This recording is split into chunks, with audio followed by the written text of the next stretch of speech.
كل القلوب إلى الحبيب تميل، ومعي بذلك شاهد ودليل. أما الدليل إذا ذكرت محمدا فترى دموع العاشقين سلام الله عليكم ورحمته وبركاته. الحمد لله حضرة النبي المصطفى سيدنا محمد صلى الله عليه وسلم وعليه السلام والعافية والدين في الدنيا والآخرة وللحصول على الخلق النافعة ولأجل الصحة والبدن مبن من الأدواء. الفاتحة. أعوذ بالله من الشيطان الرجيم. بسم الله الرحمن الرحيم. الحمد لله رب العالمين الرحمن الرحيم مالك يوم الدين. إياك نعبد وإياك نستعين اهدنا الصراط المستقيم صراط الذين أنعمت عليهم غير المغضوب عليهم ولا الضالين. رب اشرح لي صدري ويسر لي أمري واحلل عقدة من لساني يفقهوا قولي. Hadirin jamaah kajian fikih mazhab Imam Asy-Syafi'i di Masjid Baitul Hamdi yang dimuliakan Allah Subhanahu wa taala. Mari kita bersama-sama kita niat i'tikaf, kita sambil buka kitab Fathul Qaribnya sambil menunggu waktu Isya. Mudah-mudahan berbagi pahala pada saat ini kita dapatkan. Amin ya rabbal alamin.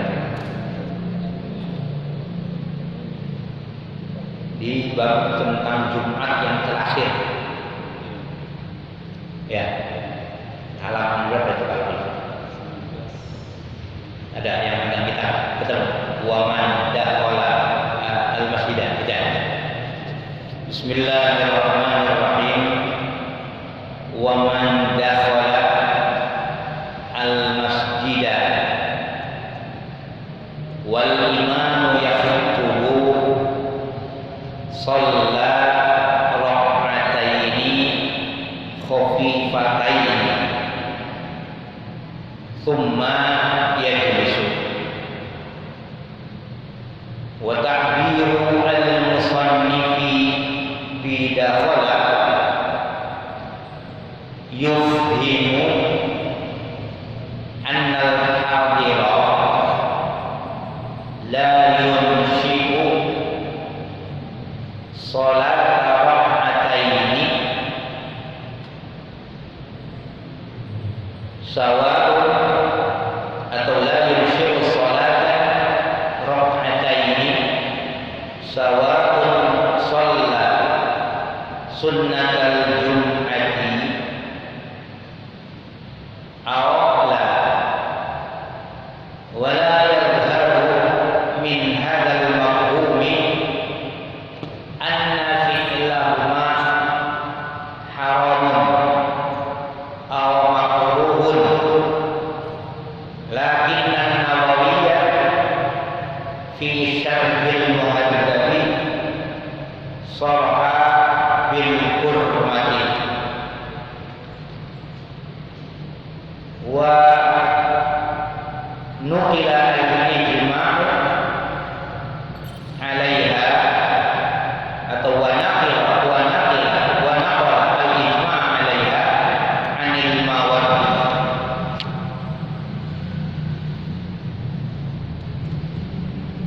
Wa man dakhala, barang siapa yang masuk ke masjid wal imamu yakhutubu, wawnya wahaya sementara imam sedang menyampaikan khutbah, maka sholat itu melakukan sholat rakaataini, 2 rakaat khafifataini yang ringan, tidak lamain, artinya yang wajib aja. Tsumma yajlisu, kemudian duduk untuk mendengarkan khutbah. Wa takbirul musallin, dan takbir ibarat atau ungkapan pengarang kitab bidakhola dengan lafaz dengan kalimat dakhola, yufhimu, itu memberikan pemahaman, memberikan pengertian, annal hadir, sesungguhnya sudah hadir, yang bukan baru datang tapi sudah duduk duluan, sudah berada di dalam masjid. La yunsiku sholatan, jangan melakukan sholat 2 rakaat pada saat si imam, si khatib sedang khutbah. Sawaun, baik sholat sunnatul Jumat, melakukan sholat sunnah Jumat kemudian Jumat, atau bukan sholat yang lain. Wala yadharu, dan tidak jelas min hadzal mafhumi, dari pemahaman ini, anna fi'lahu haramun, sesungguhnya melaksanakan sholat 2 rakaat bagi orang yang sudah berada di dalam, bukan orang yang baru datang, bukan, tapi yang sudah hadir duluan pada saat si khatib sudah naik untuk khutbah. Pemahaman ini melakukan bahwa tidak jelas bahwa pekerjaan sholat 2 rakaat tadi haram, hukumnya haram, atau makruh, atau makruh. Tidak ada dari pemahaman pengarang kitab, dari ibaratnya bahwa orang yang di dalam, yang sudah duluan masuk, ketika si khatib sudah menyampaikan khutbah, itu sholatnya itu haram atau makruh.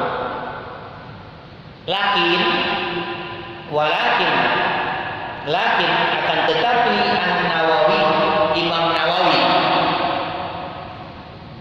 fi Syarhil Muhadzab, di dalam kitab Syarh Muhadzabnya itu menyatakan jelas bahwa bil hurmati, haram hukumnya melakukan sholat ya bagi orang yang sudah duduk pas imam naik khutbah, terus dia sengaja melakukan sholat, haram hukumnya. Wa naqal, menukil Imam Nawawi al-ijma', sepakat di dalam mazhab Imam Syafi'i ini alaiha, atas keharaman melakukan sholat sunnah bukan orang yang baru datang, tapi yang sudah duduk di dalam ya pada saat khatib naik untuk melakukan khutbahnya, membacakan khutbahnya, sudah naik mimbar, sholat haram. Itu menukil Anil Mawardi, dari Imam Mawardi. Jadi ini persoalannya karena persoalan al-insaf, betul-betul kita memperhatikan terhadap khutbahnya ketika khatib sedang berkhutbah. Gitu. Karena memang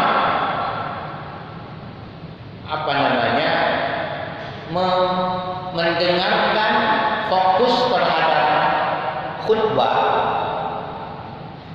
itu hanya mazhab Imam Syafi'i saja yang mengatakan sunnah hukumnya. Ya, gitu. Kalau mazhab yang lain itu sampai mengatakan wajib. Jadi kita yang di dalam yang sudah masuk ya itu ketika khutbah mulai maka kita diwajibkan untuk apa? Mendengarkan. Hanya mazhab Imam Syafi'i yang mengatakan sunnah. Ketika tidak mendengarkan makruh dalam mazhab Imam Syafi'i. Kalau mazhab yang lain apa? Wajib. Berarti kalau kita tidak mendengarkan khutbah, melakukan hal-hal yang tidak ada hubungannya dengan Jumat, maka berarti berdosa kan? Namanya wajib kan ma'rifah wa ala fi'lihi wa yu'aqabu ala tarkihi.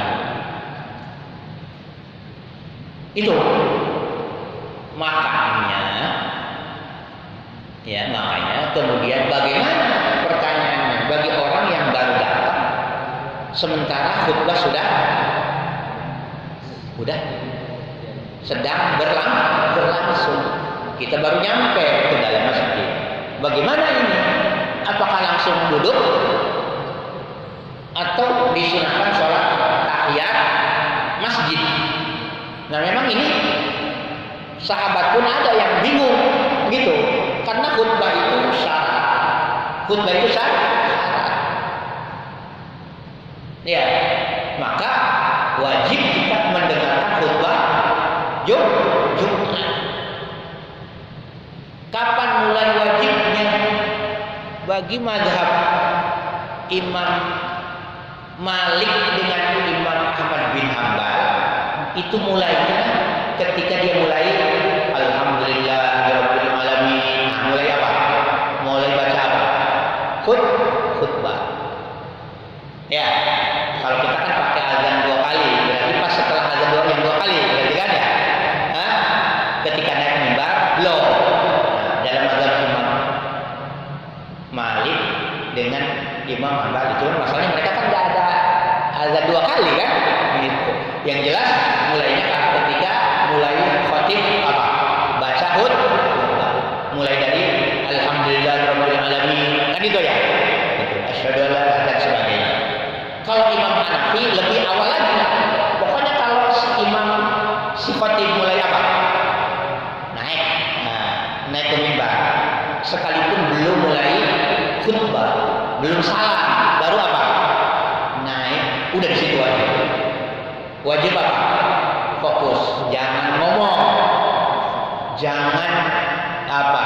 Melakukan hal-hal yang tidak darurat. Imam Hanafi lebih awal lagi. Nah, sahabat pun pernah, artinya bingung karena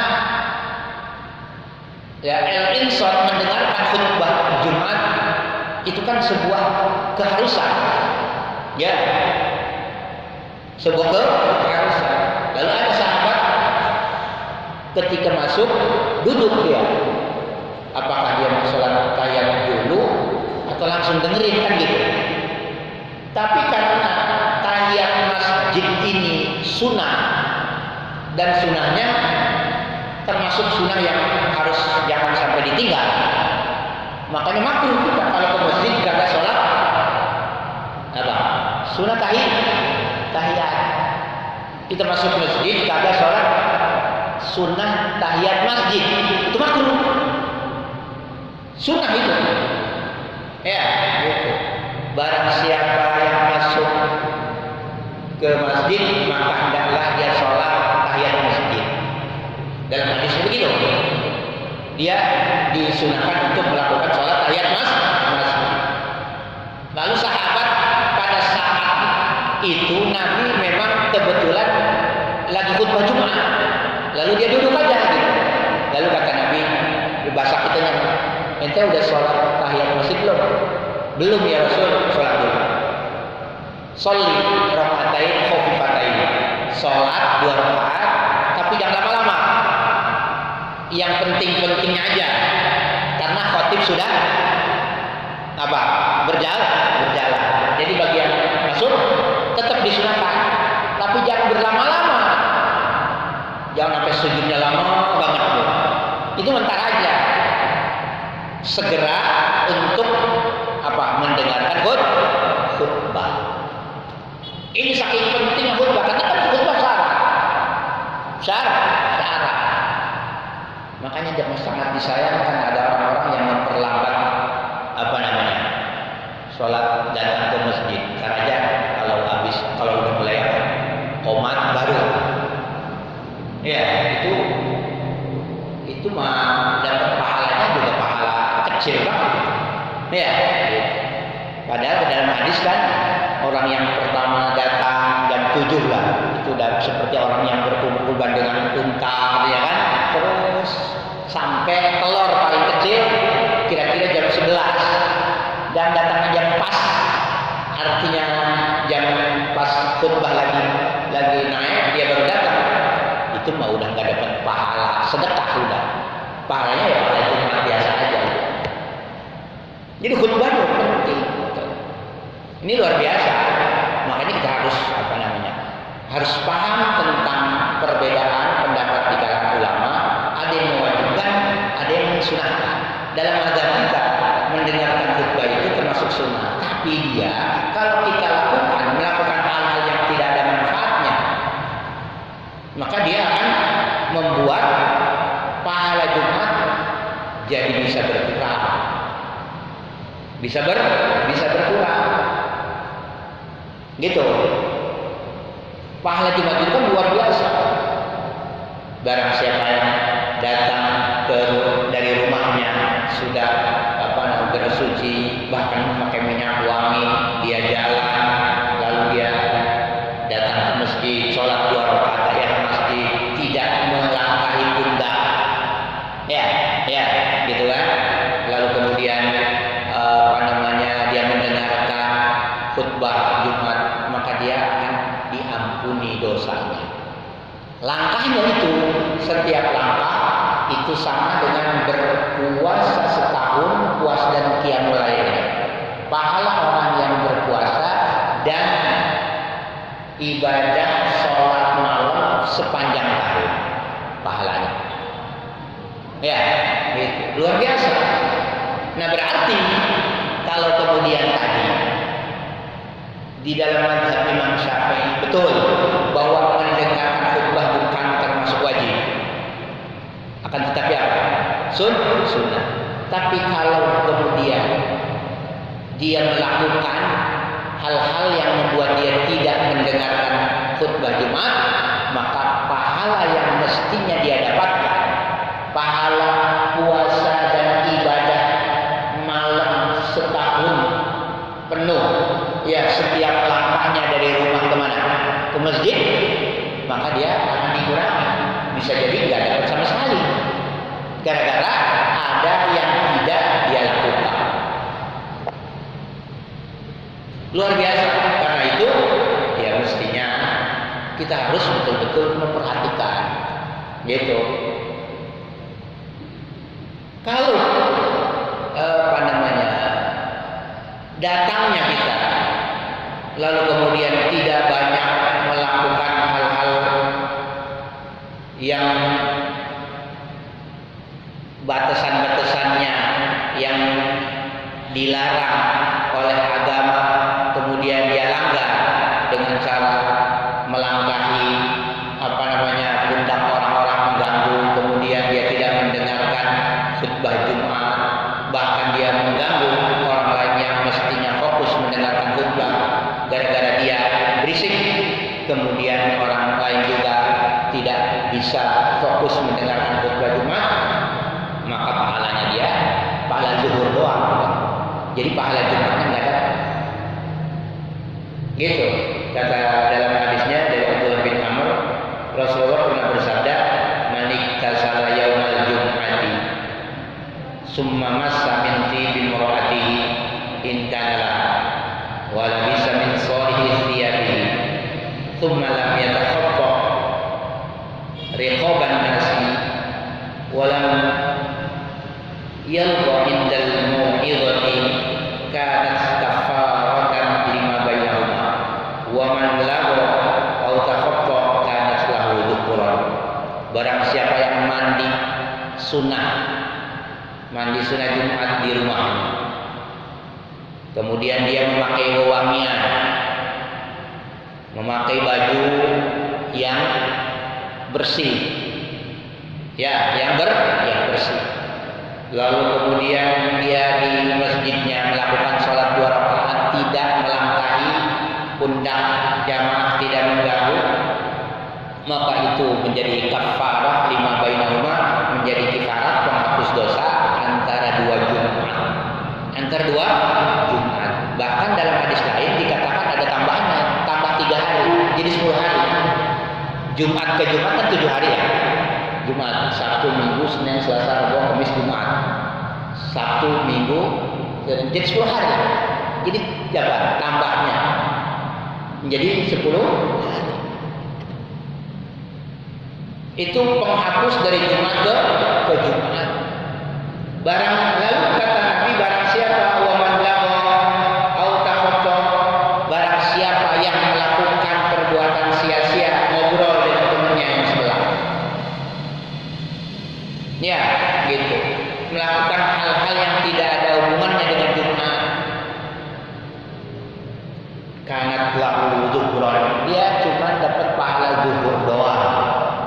Berarti pahala Jumat yang luar biasa. Bahkan ada hadis dhaif, katanya Jumat itu merupakan hajinya orang-orang fakir. Tapi sekalipun dhaif, ini untuk fadhailul amal bisa dipakai. Artinya Jumat itu bisa mendapatkan pahala orang yang naik haji. Berarti orang yang tadi yang kemudian melanggar, tidak mendengarkan khutbah, mengganggu orang, maka kemudian pahala Jumatnya bisa berkurang atau nggak dapat sama sekali. Yang dia dapatkan adalah pahala zuhur. Jumatnya benar, Jumatnya sah, hanya berkaitan dengan pahala. Gitu, berkaitan dengan pahala. Makanya kemudian ketika kita misalnya ada di tempat yang agak jauh dari khotib, lalu kemudian tidak mendengarkan suara khotib, atau speakernya mungkin rusak, jelek, sehingga dia tidak mendengarkan khutbah Jumat, tetap dia tidak jangan ngobrol, jangan melakukan hal-hal yang tidak ada kaitannya dengan Jumat. Diem atau baca sholawat, baca doa. Ya, gitu. Kalau enggak, diam. Udah diam aja. Ada orang yang nanya ke kita, nanya ini itu, udah diam. Enggak usah diladeni. Bahkan kalau di dalam mazhab Hanafi, menurut Imam Hanafi, ya, apa yang dilarang di dalam sholat dilarang juga ketika kita mendengarkan khutbah. Ketika sholat boleh nggak minum? Itu ketika kita mendengarkan khutbah Jumat nggak boleh. Imam Hanafi. Tapi kalau Imam Syafi'i nggak apa-apa, tidak sampai batal, hanya makruh saja. Tapi kalau Imam Hanafi nggak boleh, haram. Ketika khutbah berjalan kita minum, sampai begitu. Imam Hanafi yang luar biasa. Lebih baik justru ketika kita tidak mendengar suara khatib, entah jaraknya agak jauh atau mungkin speakernya sedang bermasalah, lebih baik baca sholawat,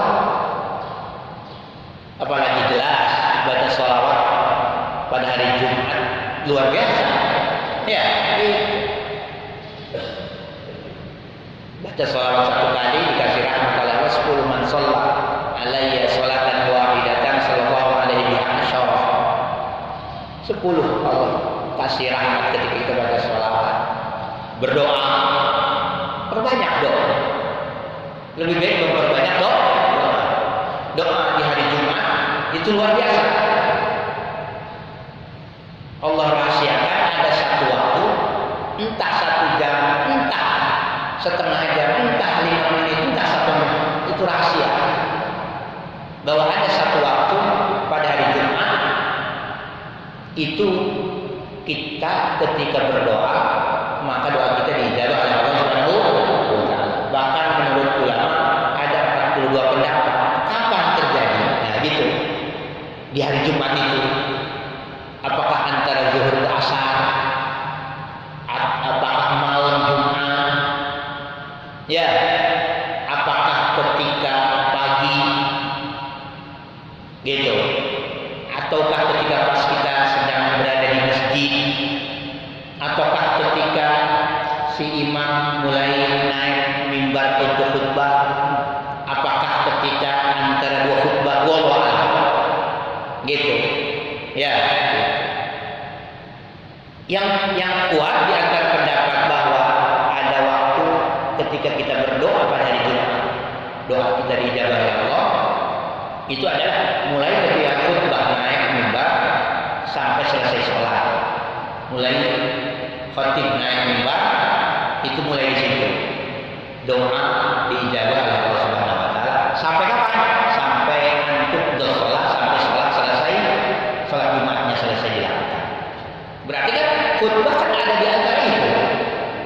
Apakah antara 2 khutbah atau pada saat khutbah kita lagi nggak dengar khatib, ya kan? Karena bermasalah tadi. Doa di situ. Insya Allah diijabah oleh Allah Subhanahu wa taala. Baca sholawat itu perbanyak itu. berkaitan dengan sholawat itu luar biasa. Ya, itu merangsang kita untuk memperbanyak sholawat di hari-hari yang lain. Sholawat itu luar biasa. Yang kita memperbanyak sholawat itu insya Allah apa yang kita inginkan, hajat kita yang kita hadapi dimudahkan oleh Allah, bahkan dosa kita diampuni oleh Allah Subhanahu wa taala. Ubay bin Ka'ab pernah bilang kepada Rasulullah bahwa saya uksir salat alaika. Fakam aj'al salati ilaika ya Rasulullah. Saya ini ya Rasulullah memperbanyak sholawat kepada engkau. Karena yang membaca sholawat bukan hanya manusia. Allah dan malaikatku. Innallaha wa malaikatahu yusholluna 'ala ya, betul Pak. Allah dan malaikat. Apalagi kita. Ubay bin Ka'ab tahu, lebih tahu sahabat Nabi. Ya, makanya dia memperbanyak sholawat. Lalu nanya kepada Nabi, berapa kira-kira yang harus saya perbanyak sholawat ini sehari semalam? Kata Nabi, masih tak terserah ente. Fanis separuh sehari semalam. Sehari semalam itu kan 24 jam. Dikurangi dengan kewajiban dia sholat wajib, sholat sunnah misalnya kan melakukan sunnah-sunnah dan sebagainya. Itu apa separuhnya? Kalau misalnya kewajiban yang dilakukan sholat wajib, kemudian sholat sunnah, tentu di luar hal yang tidak bisa baca sholawat, misalnya dikurangi dari 24 jam itu misalnya dikurangi 10, misalnya 10 jam, berarti tinggal 14 jam. Apakah separuhnya? Berarti 7 jam. Supaya perbanyak baca sholawat, kata Rasul, masyikta terserah ente, wa in zita fahuwa khairun lak.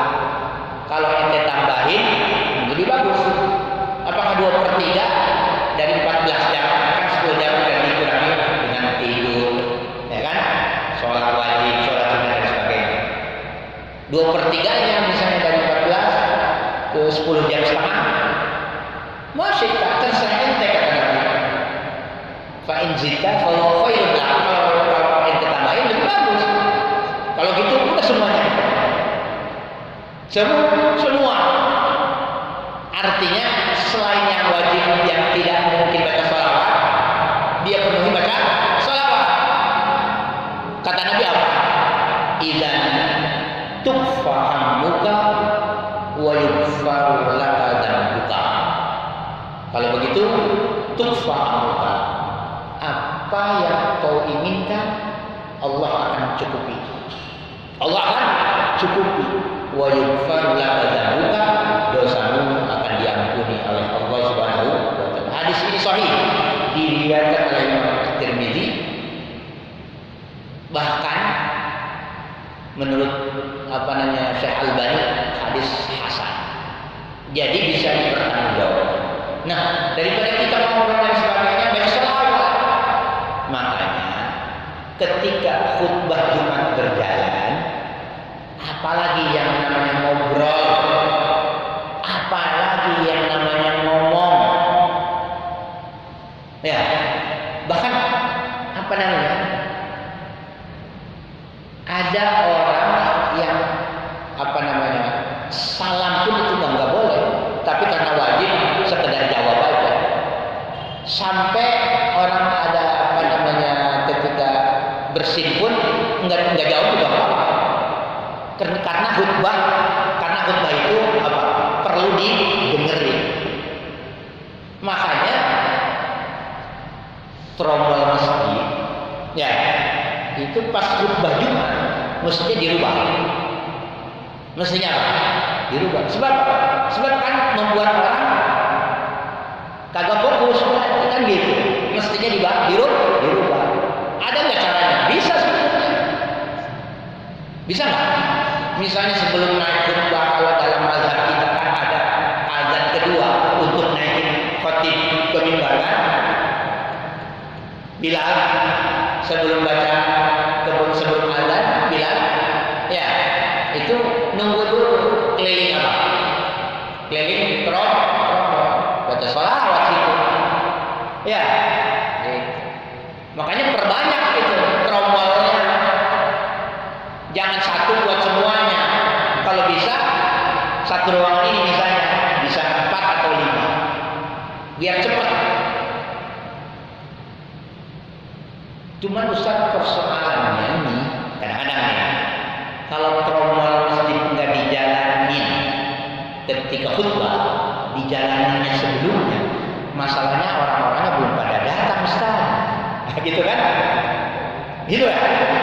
Sehingga dapatnya dikit. Begitu kadang-kadang alasannya. Ini masalahnya masalah ibadah. Kalau kita pikirannya duniawi yang nggak habis-habisnya. Kadang kalau kita perhatikan larangan Nabi, apakah itu termasuk yang wajib atau minimal sunnah, perintah Nabi apakah itu wajib atau sunnah kita lakukan, maka betul kita nggak dapat untung dari tadi yang terobol bisa dikit tadi. Tapi bisa jadi pendapatan kita dari yang mana? Yang lain. Ya, karena kita menghindari larangan.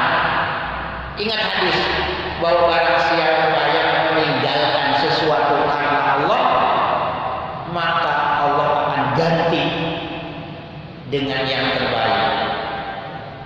Kita kagak untung di trommel masjid, dapatnya dikit, tapi insya Allah di luar itu Allah akan beri keberkahan. Gara-gara kita menjaga, apalagi yang wajib, yang sunnah pun kita jaga. Jadi khutbah Jumat jangan dianggap kecil, jangan dianggap gitu. Kita jauhin sehingga pahala kita betul-betul sempurna. Pahala menjadi sempurna. Gitu. Yang tadi pahalanya haji, pahalanya seperti orang melakukan puasa dan qiyamul lail setahun, qiyam sanatin wa qiyamul. puasa dan qiyamul lailnya setahun kita dapatkan setiap khutbah, setiap langkah dari mana? Rumah kemana? Ke masjid. Beruntunglah orang-orang yang jalan kaki jauh dari masjid. Ya, begitu. Tapi syaratnya tadi ke masjid, sholat tahiyat 2 rakaat, ya, lalu kemudian tidak mengganggu jamaah, lalu kemudian ketika khutbah kita fokus. Insyaallah kita dapatkan. Artinya kalau kita udah tahu fikih seperti ini, maka mari kita lakukan supaya yang kita lakukan dalam rangka untuk apalagi yang wajib, yang sunnah kita perhatiin, insya Allah kita akan dapat keberkahan dari Allah Subhanahu Wa Taala.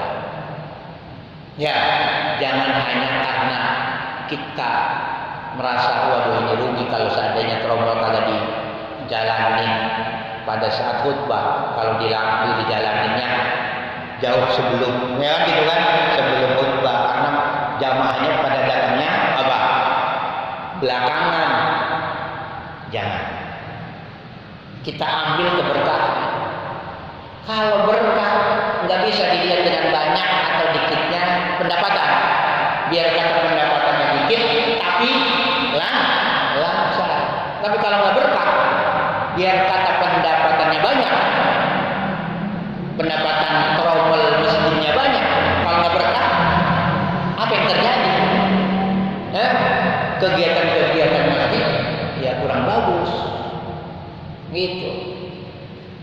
Belum lagi tentang apa namanya kemudian yang berpengaruh kepada diri kita masing-masing. Karena itu mudah-mudahan kita termasuk orang-orang yang mau memperhatikan, biar kata artinya hal-hal yang sepele ini, tapi insya Allah bisa kita perhatikan agar kita bisa meningkatkan ibadah kepada Allah Subhanahu Wa Taala. Adab-adab ketika khatib berkhutbah itu banyak. Jadi kita selain memperhatikan, kita banyak baca sholawat. Kemudian juga ketika disebut apa namanya sahabat Nabi Abu Bakar, Umar, Utsman, Ali, kita baca radhiyallahu, kita doain mereka. Ya, ketika disebut nama Nabi Muhammad, khatib suka baca apa? Innallaha wa malaikatahu yusholluna 'alan nabiy ya ayyuhalladzina amanu shallu 'alaihi wa sallimu taslima. Kita baca shalawat. Gitu. Kalau kita kadang-kadang tentang sholawat suka bilang apa namanya, bukan baca sholawat, tapi kitanya suka baca shallu alaihi, disuruh baca sholawat, tapi kita ngomongnya apa? Shallu alaihi nabi. Ya, gitu. Mestinya kita baca sholawat. Kayak di acara ketika seorang ulama mau ceramah, MC-nya suka bilang apa? Shallu ala nabi. Kita suka nyahut apa? Shallu lagi. Disuruh baca sholawat, malah kita nyuruh lagi, ngerjain namanya. Masa masyarakat nyuruh sholawat sama kiai? Mestinya MC ngomong shallu ala nabi, kita baca apa? Allahumma shalli ala sayyidina Muhammad wa ala ali sayyidina Muhammad, atau sallallahu alaihi wasallam. Ini mah disuruh shallu ala nabi, kita baca apa? Shallu alaihi. Kurang pas. MC nyuruh kita baca sholawat, kita nyuruh lagi.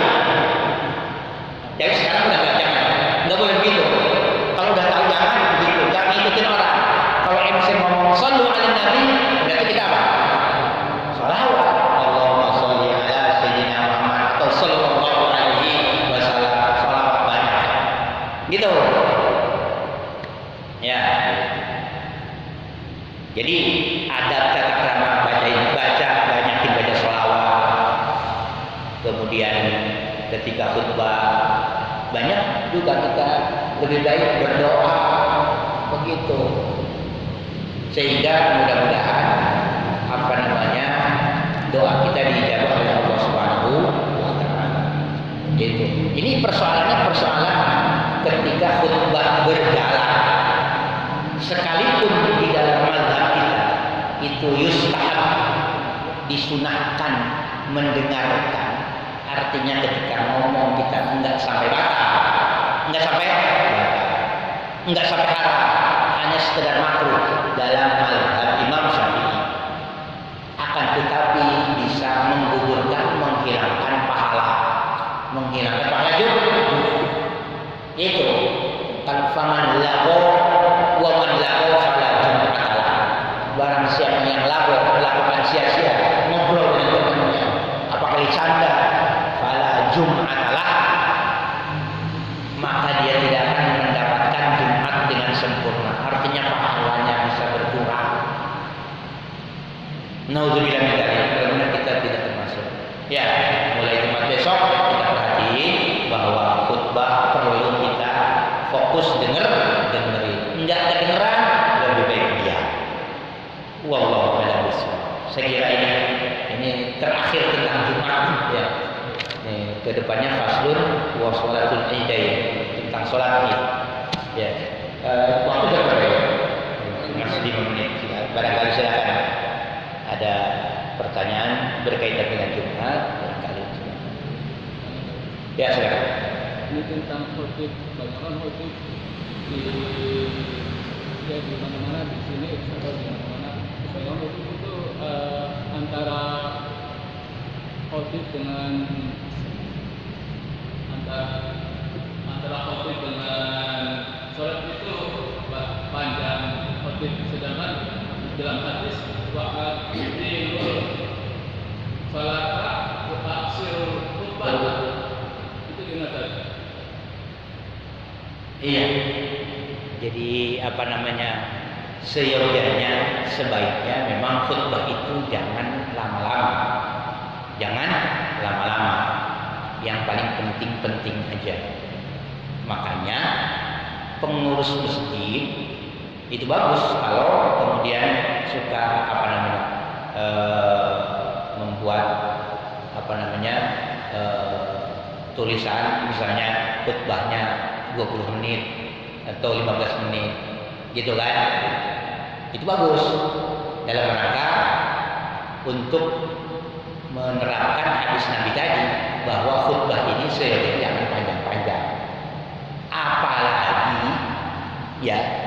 Apalagi model-model daerah kita ini banyak orang-orang yang kerja, istirahatnya tentu kan berkurang dikit kan gitu. Makanya khutbah itu yang penting-penting, nggak kayak pengajian ngebahas lebih detail. Kalau khutbah itu secara garis besarnya aja. Makanya kemudian perlu mencari khatib-khatib yang bisa membuat pelaksanaan sholat Jumat itu tidak berlama-lama. Ketika ada orang khatib yang terlalu lama, ya nanti ditegur. Gitu. Karena memang sunnahnya seperti itu. Khutbah itu jangan terlalu lama. Gitu. Tapi bukan kemudian jadi haram, enggak.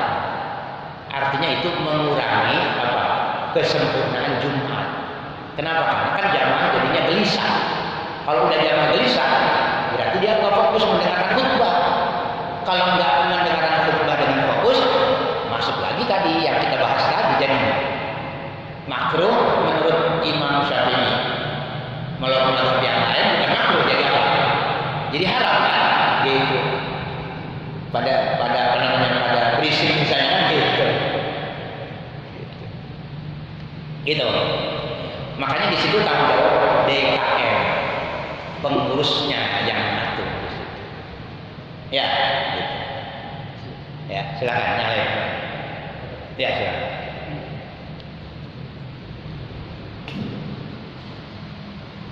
Assalamualaikum warahmatullahi wabarakatuh. Waalaikumsalam warahmatullahi wabarakatuh. Masalah yang paling penting tadi yang melangkah Tapi permasalahannya begini, di biasanya kan, jadi yang di tengah itu udah penuh, tapi di depannya itu masih ada yang kosong, sehingga yang belakang itu berusaha untuk depan, apakah tetap kena hukum yang tidak boleh itu kan? Ya, artinya pakai isyarat gitu kan, pakai isyarat dia.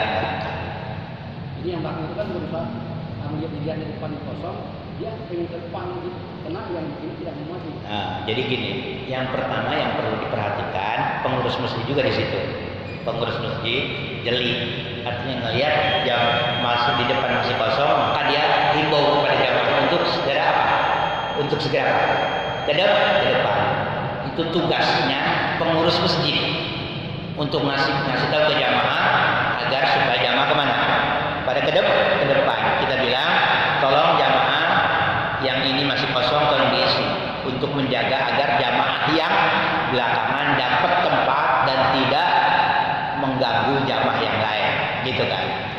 Kalau terjadi ternyata di luar, ya kan, di luar apa namanya kemampuan kita, kemudian ada di tengah yang masih kosong, kita mau ke sana, ya tetap kita pakai isyarat, gitu kan? Intinya itu kan bukan masalah melangkahinya, tapi mengganggunya.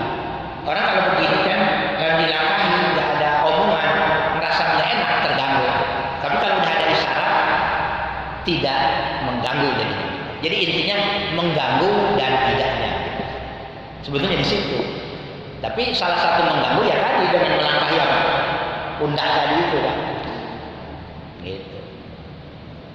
Kalaupun terjadi misalnya kita belakangan kemudian di depan masih ada yang kosong, ya udah dengan cara itu kan dari belakang punggungnya itu kita itu badan.